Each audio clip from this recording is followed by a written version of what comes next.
Hello everybody, welcome back to Asagao Academy. When last we left off, we returned the books to the library and Satch lost his job, but Satch also made a breakthrough with his VR headset, so we think he's in good spirits right now, and plus to get away from that bitch librarian, who wouldn't be? But now we're back in our dorm room.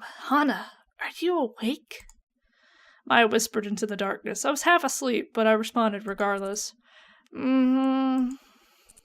Well, I've been thinking about everything that's happened. Did we ever find out who took the boots? My eyes snapped open. No, I guess we didn't. The silence that hung in the room after my sentence made it feel warmer. I stuck a leg out from under my covers. It wasn't me, for sure. I know, I believe you. But then, who was it? The question rolled around in my mind, gathering fragments of other thoughts like a sticky ball. Never mind, you need your rest. The tournament is tomorrow, after all. Good night. Good night, Hana. Yeah, good night. I heard her turn away. I shut my eyes and tried to find the drowsiness I felt just moments earlier, but something wasn't sitting well with me. I had a terrible, terrible feeling. But tomorrow would go well, for sure. As much as I wanted to believe that, I couldn't. Slowly, I drifted into an uneasy sleep. The tournament was today.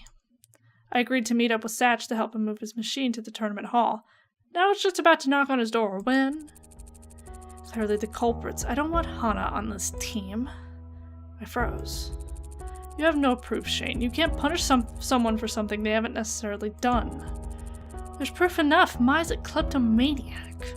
You're not making sense. We'll lose the tournament if Hana doesn't compete. It would be better to lose than to fraternize with a liar and a thief. Shane! I flinched. I never heard Satch speak in that way. I trust Hana and Mai. They would never steal the boots. There was a heavy silence. Then Shane spoke again, much closer to the door. You're biased. The door flew open and Shane emerged, nearly hitting me in the shoulder. I stared at him, stunned, but he barely glanced at me before continuing down the hall.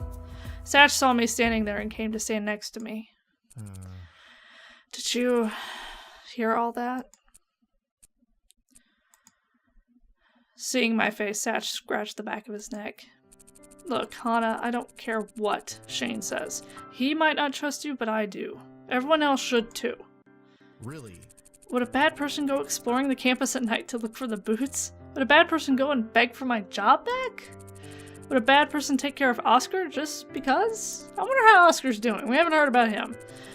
Would a bad person stick by their friend and keep faith in her even when things look bad? You're not just a good person, you're one of the most thoughtful and selfless people I've ever met. And if Shane or the others don't realize it, that's their problem, stemming from a lack of observation, not from you. If they just knew you like I do, and if they felt the way about you that... He stopped, mouth agape. Oh my god. Thanks, Satch. Yeah, no problem. Anyway, the tournament is starting soon. I don't care what Shane says, you're still part of the team. Let's get this thing over there. I wiped tears from my eyes and nodded. Right! Satch and I carried the heavy machine out of his room, down the steps, and out onto campus. I was thankful for the fresh spring air, taking a brief breath before we hobbled our way across the grounds. It was good we'd get there early to set up, as my event was one of the first ones. Huffing and puffing, there was little time for conversation as we headed into town. Ooh, that's pretty looking. The arcade at which the tournament was being held was much smaller than I expected. I felt like I'd find some kind of convention, but instead it was a small local arcade filled with machines. Smaller rooms split off, which were probably where the individual competitions would take place throughout the day. A few people milled about the space, generally older folk in their 20s and 30s. I glanced at the agenda in my hand and made my way to one of the back rooms. This is awesome music. I love it so much. Now I have a hair in my eye. Hold on. I have something in my eye. I don't like the things in my eye. Not cool. Not cool. When I entered the competition room, I found 2 chairs on an elevated platform, a computer and a projector sitting between them and hooked up to separate controllers. Ian sat in one of the chairs, looking bored out of his mind. Good morning. Ian! Hey. It's about time you showed up. I was starting to get worried that you died. Ah, it's sweet of you to be concerned. Is it? Yeah. I was just about to sit down to play when Jeff emerged out of nowhere and stood in front of me, avoiding my eyes. Is everything okay, Jeff? Yeah, but, you should talk with Caddy after the tournament. Okay, why? Well, he's a mysterious foreign exchange student. Yeah, I know that. Maybe not the mysterious part, but... So, look, take my word for it. Okay, if you say so. Right on. Good, thank you. No problem? I watched Jeff disappear into the crowd and got into the chair next to Ian. A man came over to me to check my name and club affiliation. I said I was a member of the Norba Boots Club, a small surge of pride making me sit up straight as I said it. There were chairs lined up for people to watch us compete, and to my surprise, the entire room soon filled. I searched the crowd to find the Norba Boots Club. There they were! Everyone but Satch. Where was he? As I stared worriedly into the crowd, a blur of movement caught my eye. Jeff was sitting in a chair on the edge of the row with the rest of the Hidden Block Club, watching me carefully. I smiled at him and he looked away. Finally, the lights around us dimmed and the projector started up, showing the main menu of Dumby Doom's Revenge on screen. It was time to start. As the MC began his introduction and explained the rules of the game, Ian turned to me, a smirk on his face. Sure you're ready for this? Yeah. You bet I am. Ready to go? The man turned to us, Ian and I nodded. Then, 3, 2, 1. Start! The game began. I immediately clicked to fill my screen with 2 more lines of blocks. Ian began working with what he had. I scanned the blocks for the pink cards, eliminating them one by one, making combos where I could.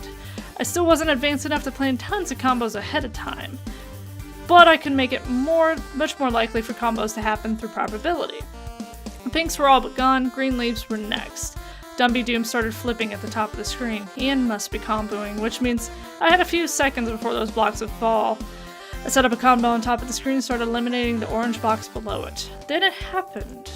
A 6 combo jumped out at me from the screen. My eyes crossed as I stared at it in shock. I just had to move the top block over 1 space. Then, as quickly as I saw it, it vanished. The blocks looked normal again. You're dead! As Ian's blocks fell upon my humble kingdom, I slid the combo into place. 2, 3, 4, 5, 6 combo! 7 combo, 8 combo! Ian's attack converted into blocks and hovered above mine. I set up several more combos and waited for them to fall. 10 combo, legendary! Dumby Doom started farting out rainbows over Ian's. So now I really want to see this game played. And then blocks. So many blocks. They didn't come in a chunk, they came in a torrential downpour. All over Ian's side, sliding from left to right and back again. Ian blinked, his hands and eyes moving frantically over the screen. I wasn't sure he had ever seen something like that before. I sure hadn't. I continued to combo while this was happening, but at this point there was no need. Ian's screen filled up. He kept trying to make combos until the very end, but game over. That was it. I won. I stared dumbfounded at the screen in front of me. Ian's mouth hung open. The room was silent. Then... Whoa! Yeah, Hana! Oh, yeah. I knew you could do it! I glanced up to see the room applauding, all of us, even the Hidden Block Club. The announcer was gaping at the screen. I've never seen a score that high. Certain I was red as a tomato, I stood to climb down off the platform. Not so fast. Ian stepped in front of me, grim as always. I braced myself for his infamous sarcasm. But to my surprise, he laughed. Hana. That was a hell of a game, Hana. That was exactly what I wanted from you. He held a hand in the air and I looked at it in confusion. Don't leave me hanging! Yeah. Oh! I high-fived him and he clasped my hand in his. Thanks, Hana, that was fun. Then he disappeared into the pressing crowd. I bumped and shoved my way through, searching for Satch in the bundle of people. Hana! I turned around, Satch was behind me, grinning from ear to ear. I came just in time to see the end. That was amazing. You managed to use Ian's strategy against him. How did you do that? Oh, you know, practice? Satch burst out laughing. That's wonderful. What about your match? It's starting soon. Then come on, let's go. I tugged Satch through the crowded arcade floor, moving through the flood of new arrivals playing at various machines. Seems like it's good for business. All participants play free, and you can get a day pass and play as much as you want. Huh, no wonder. We entered the invention room and paused, completely taken aback. Huge TVs lined the hall, and people stood around various consoles, PCs, and other things I had never seen before. A group of middle-aged adults with clipboards were walking around the room inspecting the various inventions. Across the way I saw Jimmy talking to an older lady, presenting something on her 4DS to her with a sheepish grin. Thank goodness they haven't gotten to mine yet. He hustled across the room into the back corner where Satch's VR helmet perched on a chair, ready for people to try. Satch muttered to himself in a hushed voice, and I moved the helmet and sat on the chair myself.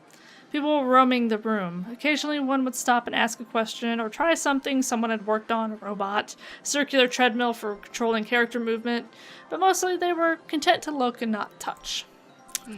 This isn't good. I need someone to demonstrate this machine or I won't get any notice. He eyed me over his shoulder and I rolled my eyes. Me? Well, I would never ask, but if you would? Yeah. Of course I will. I held the helmet in front of me, waiting while he turned on the TV screen that would project what I was seeing and doing to the entire room. Just in time, a judge is coming this way. An older woman was at the booth next to ours, talking to a young woman. Shit. An older woman was at the booth next to ours, talking to a young woman about her invention, face recognition software for dating applications.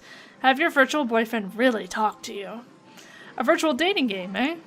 That sounded kind of fun. Her models were definitely in the uncanny valley, though.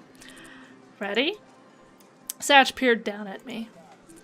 Things will be a bit different this time. I got a lot done since you last visited. Just behave naturally and move as you did last time. Okay.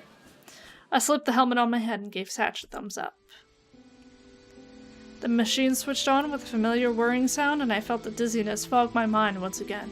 Thankfully, by now, I was used to it. When I came to, I found myself in a room I knew well. My classroom.